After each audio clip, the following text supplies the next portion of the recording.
Well, it's actually pretty awesome to be back. I was actually in the seats last year, and I stood up, and my water broke. So I didn't get to see the rest of the conference, and I now have a child, which I'm very excited about. But it's actually really good to be back. It wasn't my intention for that to happen, but life happens. So I'd like to talk about the intentionality of entrepreneurship today. Last year, the Girl Scouts of Western Washington had something amazing happen. They were given a $100,000 donation by this individual contributor. Except the problem with that was the contribution and donation was contingent on the fact that the money couldn't go to transgender girls. And in that moment, the Girl Scouts of Western Washington decided, that's not what we want, that's not what we stand for. So they returned the money, and instead of just sitting there upset about the loss of $100,000, they turned to Indiegogo and they turned to their community, and they ended up raising 3 times that because they wanted to send a message that the Girl Scouts are for every girl. Yeah.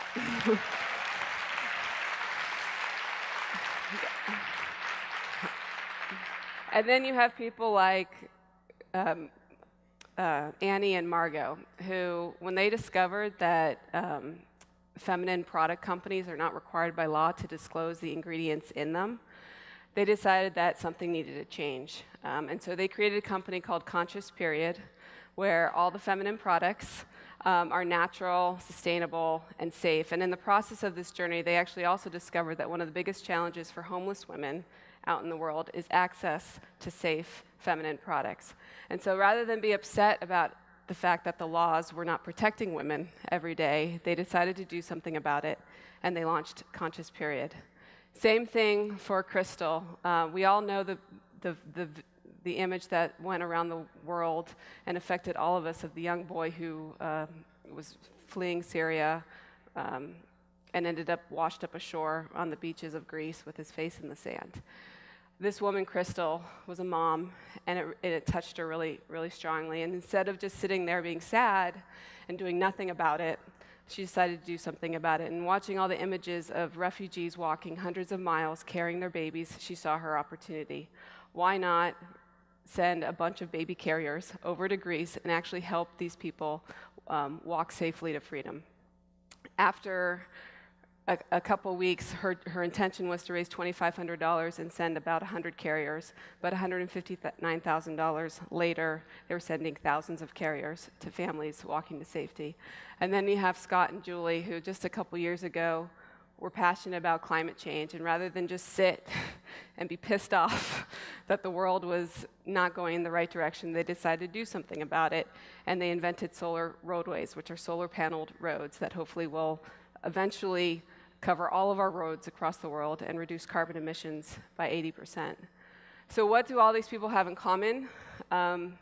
What do the Girl Scouts of Western Washington have in common with the menstrual revolutionists of Conscious Period, with the environmental innovators and the baby carrier activists? They're all entrepreneurs.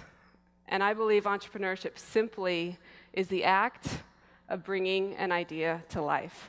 Whether that idea is the solution to a problem, like climate change, or a creative expression, like a film or a story, or it's a cause, like helping families walk safely to safety. My name's Danae. I'm one of the founders of Indiegogo, and Indiegogo's mission is to enable and make entrepreneurship accessible to everyone, which means we're in the business of helping people see the change they want to see in the world and actually make that happen. Because if we don't have that, if we don't have entrepreneurs playing the role, which is seeing the change they want to see in the world is not going to change, and we're all going to continue to suffer. And the way we've done that is we've created 2 sites. We've had, like she said, almost $1 billion now raised from millions of people into hundreds of thousands of projects in every country of the world, on 2 platforms, Indiegogo, which is the first perk-based crowdfunding platform, as well as generosity.com, our free sister site, which is dedicated specifically to nonprofits and personal causes. But the reason I'm here today is, while millions and billions and lots of zeros are really exciting, it makes it very exciting to be at work. The reason it's an honor to be working at Indiegogo today, though, is because I think we're actually doing something a little bit more profound. Some of you guys might know this quote. I came to this quote after reading A Man's Search for Meaning by Viktor Frankl, which a friend of mine introduced me to after he saw me struggling in my search for meaning. And he specifically says, between stimulus and response, there is a space. And in that space is our power to choose our response. And in our response lies our growth and our freedom. And what I think is so powerful about this statement is that Mr. Frankl very eloquently distilled that not necessarily the meaning of life, but maybe where we can find meaning in life.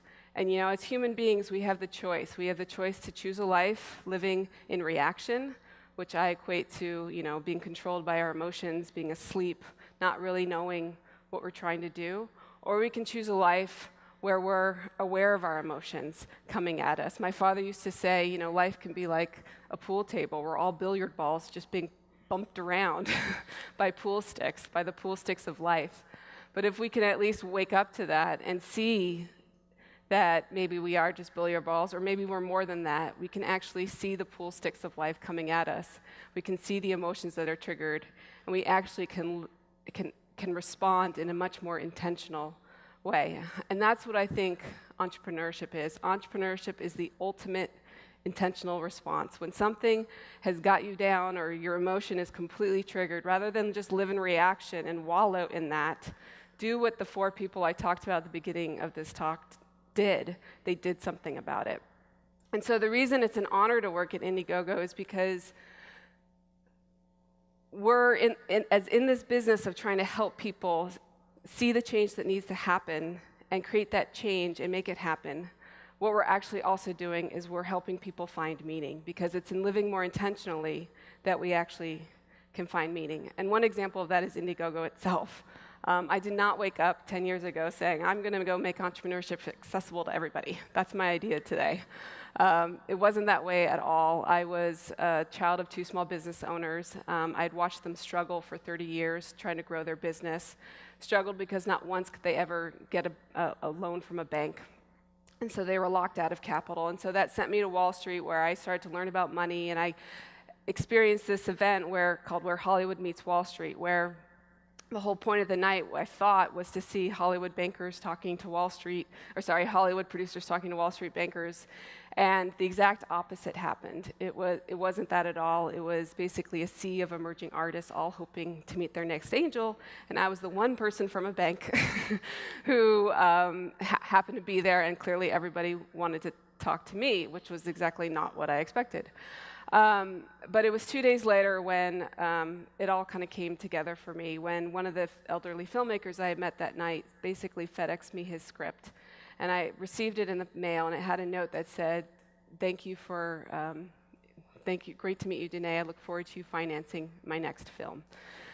And that's when my heart sank, and that's when the emotions just took over. And I did what any young girl does when you're all upset, is you call your mom. And it was 9 o'clock a Tuesday night. I was at JP Morgan working at my desk, and I proceeded to cry for the next 30 minutes, talking about how unfair the world was, and America was not the land of all possibility, and blah, blah, blah. And my mom, who runs a business, who had no time for this, simply said, well, if you're that pissed off about it, just go do something about it. And she hung up on me. So while I like to say I found that space, my mom just gave it to me. And I sat there looking with my emotion and realized I can either just sit here on the phone without my mom there anymore, or I can actually go do something about it. And so I did. I started working with filmmakers and theater producers. I put up a one-night production of an Arthur Miller play. The whole point was to get an audience like this there, which we got, and get actors to volunteer their time. And it was pretty amazing because then I got investors there to witness the whole thing, and the whole point of it was that at the end of the night, they're going to be so wowed, they're going to write that big check, and I was going to move on to a career of theater production and theater investing and all that, and blah, blah, blah. The point is, it didn't happen that way. The actors loved it, the audience loved it, the investors actually personally loved it, but when they turned to me at the end of the night, they said, that was amazing, we're not investing, not our cup of tea, good luck. And so the whole thing fell flat and ended. But it was in that moment that I realized how finance was broken. It was that the people who wanted the play to come to life the most, which were in this case the actors and the audience, they didn't actually have the power to make it happen. They were completely dependent on a third-party gatekeeper individual, call them what you may, to make that happen. And so that was the impetus that propelled me on this path to starting Indiegogo.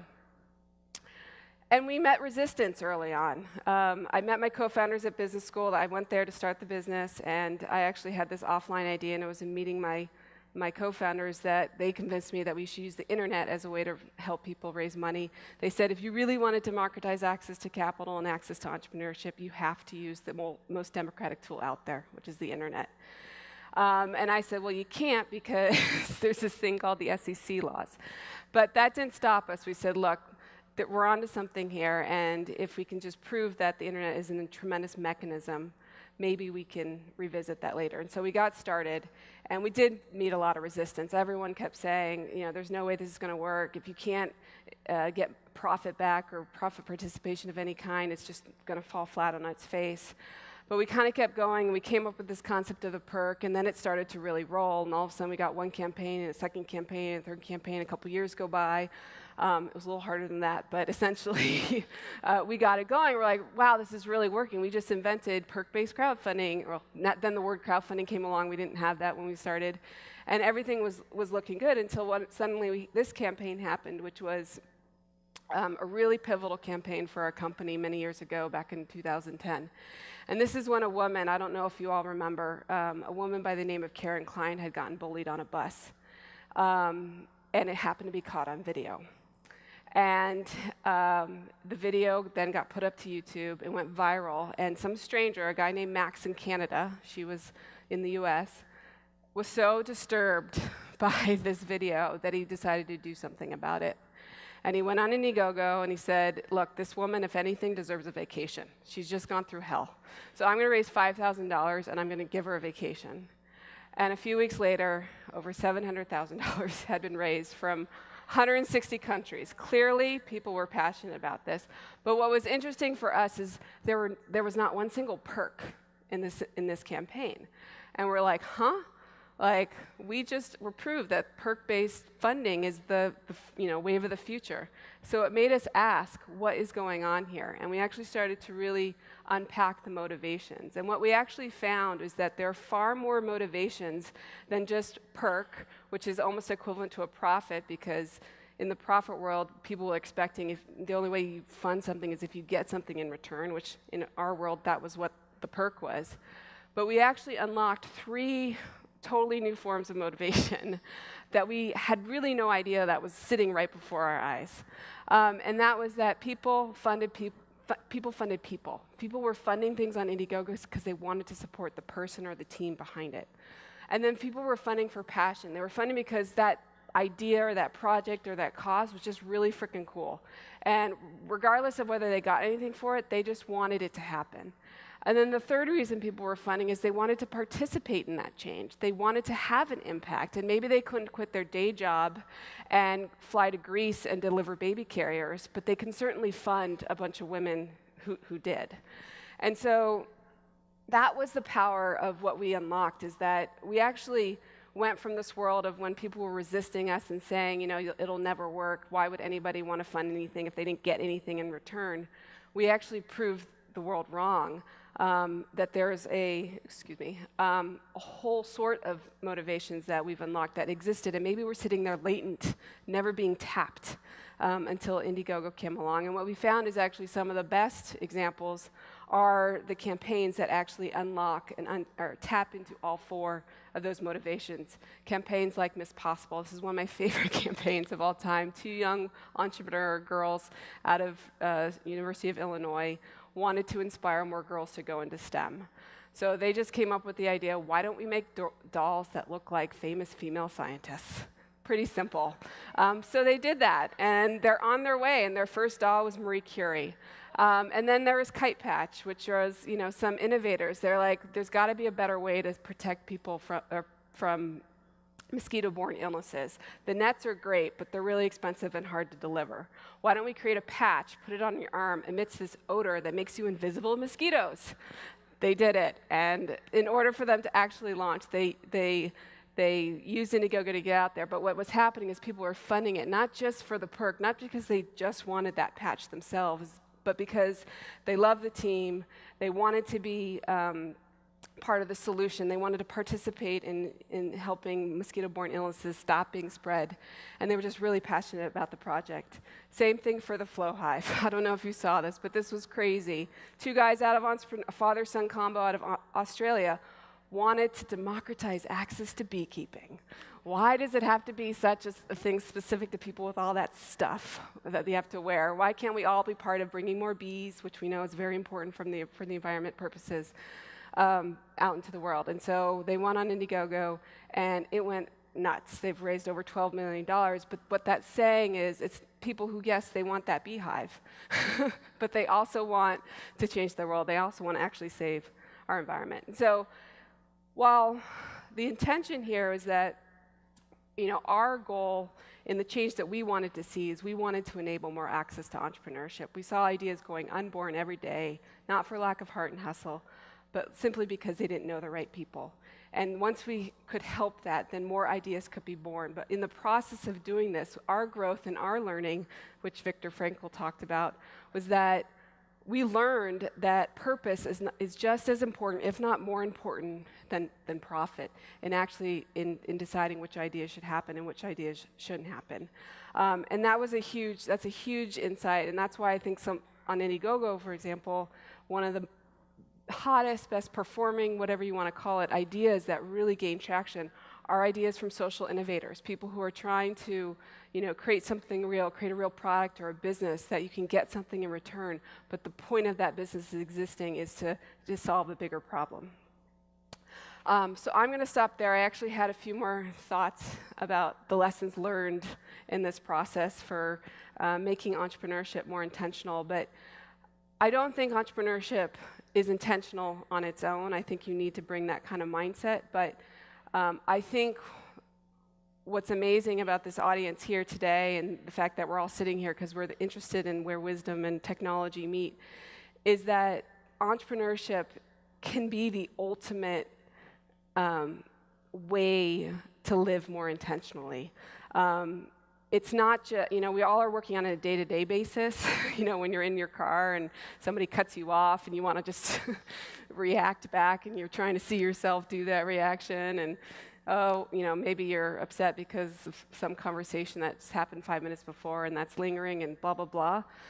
And that's really important because if we don't work on living more intentionally and mindfully and consciously day-to-day, the longer story can't happen. But if we are interested, which I think all of us here are, in kind of building a life that is more intentional, I encourage all of you to take a look at entrepreneurship as your means to doing so. Thank you.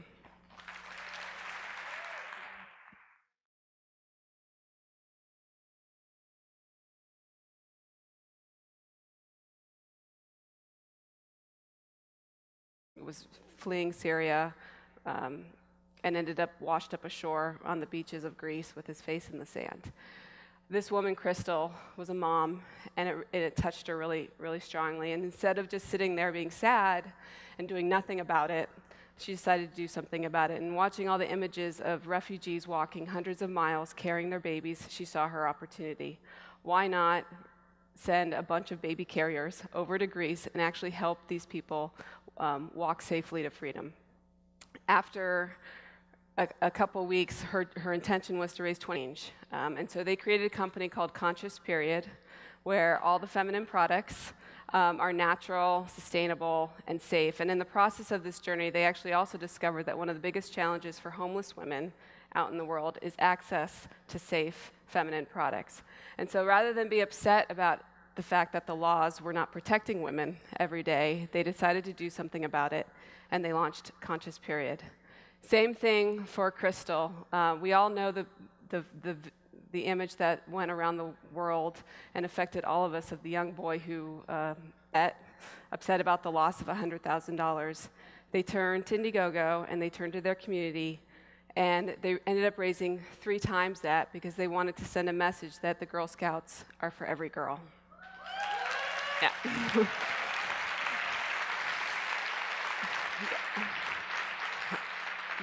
And then you have people like Annie and Margot, who, when they discovered that feminine product companies are not required by law to disclose the ingredients in them, they decided that something needed to change. The intentionality of entrepreneurship today. Last year, the Girl Scouts of Western Washington had something amazing happen. They were given a $100,000 donation by this individual contributor. Except the problem with that was the contribution and donation was contingent on the fact that the money couldn't go to transgender girls. And in that moment, the Girl Scouts of Western Washington decided, that's not what we want, that's not what we stand for. So they returned the money, and instead of just sitting there upset,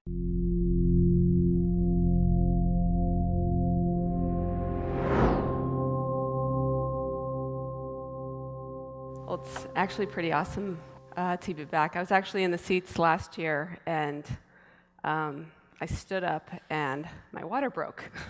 So I didn't get to see the rest of the conference, and I now have a child, which I'm very excited about. But it's actually really good to be back. It wasn't my intention for that to happen, but life happens. So I'd like to talk about the